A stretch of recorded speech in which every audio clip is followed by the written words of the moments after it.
میں ہوں HM ذکریہ اور آپ دیکھ رہے ہیں اپنا YouTube چینل انفارمیشن پوائنٹ۔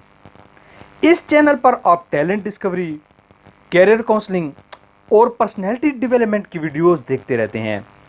بہت سے نوجوان ہماری ویڈیوز سے مستفید ہو رہے ہیں، اور آپ بھی اگر ان میں شامل ہونا چاہتے ہیں تو اس چینل کو سبسکرائب کر دیجئے اور مہربانی فرما کر گھنٹی کے اس نشان کو بھی ہلکا سا چھو دیجئے۔ انشاءاللہ یہ چینل آپ کو فائدہ ضرور دے جائے گا۔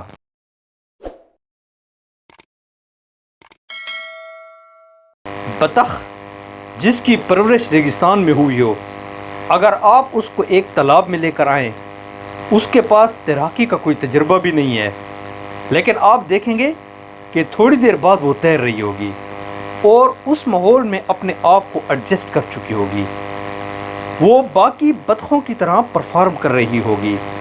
یہ اس کا نیچرل ٹیلنٹ ہے، جس کی وجہ سے اس نے آسانی سے تیرنا سیکھ لیا۔ اس کو قدرت نے ڈیزائن ہی ایسا کیا کہ وہ اس ماحول میں سروائیو کر سکتی ہے۔ اس کے پیروں کی ساخت، اس کا واٹر پروفنگ سسٹم، اس کی باڈی، یہ ساری چیزیں ویل ایکوپڈ ہوتی ہیں۔ وہ اس ماحول میں رہ سکتی ہے۔ بطخ ہونے میں کوئی جاندار اس کا مقابلہ نہیں کر سکتا۔ نیچرل ٹیلنٹ سے مراد وہ کام جو ہم آسانی سے کر سکتے ہیں، ہمارے لیے وہ نیچرل ہیں جنہیں کرنا ہمارے لیے کچھ مشکل نہیں۔ نیچرل ٹیلنٹ میں یہی ہوتا ہے کہ آپ کو زیادہ کوشش نہیں کرنی پڑتی اور آپ آسانی سے وہ کام کر جاتے ہیں۔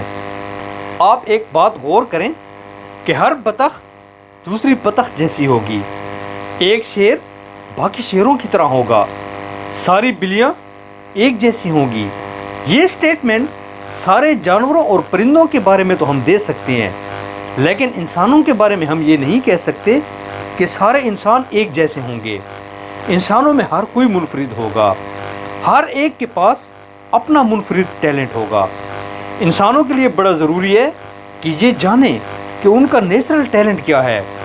اگر آپ اپنے کیریئر میں کامیاب ہونا چاہتے ہیں اور اپنے پیشن کو فالو کرنا چاہتے ہیں اور ایک ایسے پروفیشن میں جانا چاہتے ہیں جہاں آپ ایکسل کر سکیں، ترقی کر سکیں، آپ کو ترقی کے مواقع ملیں، تو پروفیشن آپ کے نیچرل ٹیلنٹ کے مطابق ہونا چاہیے۔ اب آپ اپنا نیچرل ٹیلنٹ ڈسکور کریں، اور آپ اپنا ٹیلنٹ ڈسکور کرنے کے لیے ہم سے بھی مدد لے سکتے ہیں۔ آپ اپنے نیچرل ٹیلنٹ کو ڈسکور کرنے کے لیے ہمارے اس نمبر پر رابطہ کر سکتے ہیں۔